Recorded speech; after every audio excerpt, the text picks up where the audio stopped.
राधे जय श्री कृष्ण। रोज 3 मिनट गीता पाठ प्रारंभ। अब तक आपने देखा भगवत गीता के अध्याय 13 के श्लोक संख्या 22 में भगवान श्री कृष्ण पुरुष के बारे में बता रहे हैं। प्रकृति और पुरुष में प्रकृति के बारे में आपने पहले देखा। पुरुष के बारे में भगवान बता रहे थे कि शरीर के साथ संबंध रखने से उपद्रष्टा, शरीर के साथ मिलकर सम्मति देने से, अनुमति देने से वही शरीर कि अनुमंता होता है, वही शरीर उपद्रष्टा है, वही अनुमंता है। भरण पोषण करने वाला होने के कारण भरता और उसके सुख दुख में साथ देने वाला, सुख दुख को भोगने वाला भोगता, और अपने आप को अहंकार के कारण सब कुछ करने वाला मानने के कारण महेश्वर। ये सब पुरुष के लक्षण हैं। वो अपने आप को कई बार महेश्वर मानता है, कई बार सुख दुख को भोग करता है इसलिए भोक्ता मानता है, भरण पोषण करता है इसलिए भरण पोषण करने वाला भर्ता मानता है, और अनुमति देता है सब कामों के लिए, सभी से संबंध रखने के लिए अनुमति देता है तो अनुमंता, और जो सबके साथ संबंध रखता है वो दृष्टा।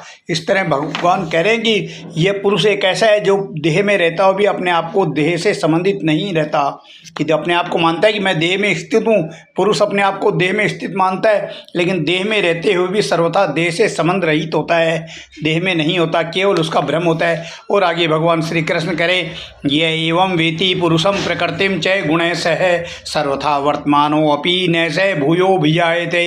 इस प्रकार पुरुष को और गुणों के सहित प्रकृति को जो मनुष्य अलग अलग जानता है, पुरुष को और प्रकृति को जो मनुष्य अलग अलग जानता है, वह सब तरह का बर्ताव करता हो अभी फिर भी जन्म नहीं लेता है।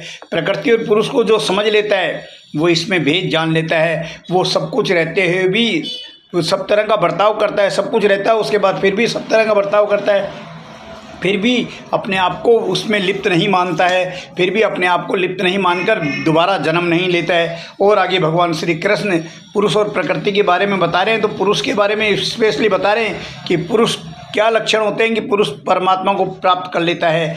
ध्यानेनात्मनि पश्यन्ति केचिदात्मन आत्मना अन्ये सांख्येन योगेन कर्म योगेन चापरे। कई मनुष्य ध्यान योग के द्वारा, कई मनुष्य सांख्य योग के द्वारा और कई मनुष्य कर्म योग के द्वारा अपने आप से अपने आप में परमात्मा तत्व का अनुभव कर लेते हैं। मतलब परमात्मा तत्व का अनुभव पुरुष कैसे करता है? कुछ तो ध्यान योग के द्वारा केवल ध्यान में लीन होकर भगवान का मतलब अनुभव कर लेते हैं, ध्यान में लीन होने के कारण भगवान का अनुभव कर लेते हैं।